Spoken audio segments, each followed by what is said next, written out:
सोलापुरातून भाजपा उमेदवार राम सातपुते, रणजितसिंह नाईक निंबाळकर यांनी भरला उमेदवारी अर्ज। राज्याचे लक्ष हे सोलापूर आणि माढा येथील लोकसभा मतदारसंघातील प्रत्येक घडामोडीकडे लागलेले आहे। आज भाजपा उमेदवार राम सातपुते आणि रणजितसिंह नाईक निंबाळकर यांनी सोलापूर जिल्हाधिकारी कार्यालयात लोकसभा उमेदवारीचा अर्ज दाखल केला।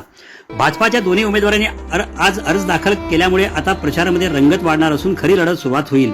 43 माढा लोकसभा मतदारसंघासाठी रणजितसिंह नाईक निंबाळकर यांनी अप्पर जिल्हाधिकारी तथा निवडणूक निर्णय अधिकारी मोनिका सिंह ठाकूर यांच्याकडे उमेदवारी अर्ज दाखल केला।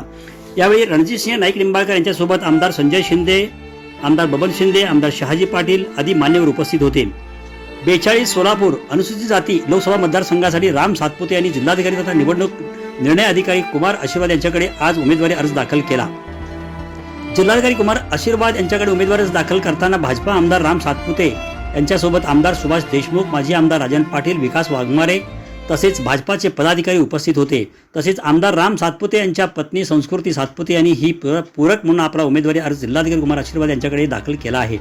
सोलापूर शहरातून छत्रपती संभाजीराजे चौकातून विजय संकल्प रॅलीचे आयोजन करण्यात आले होते। या रॅलीमध्ये हजारोंच्या संख्येने भाजपा तसेच मित्र पक्षांचे कार्यकर्ते उपस्थित होते। महिला कार्यकर्त्यांची संख्या लक्षणीय होती।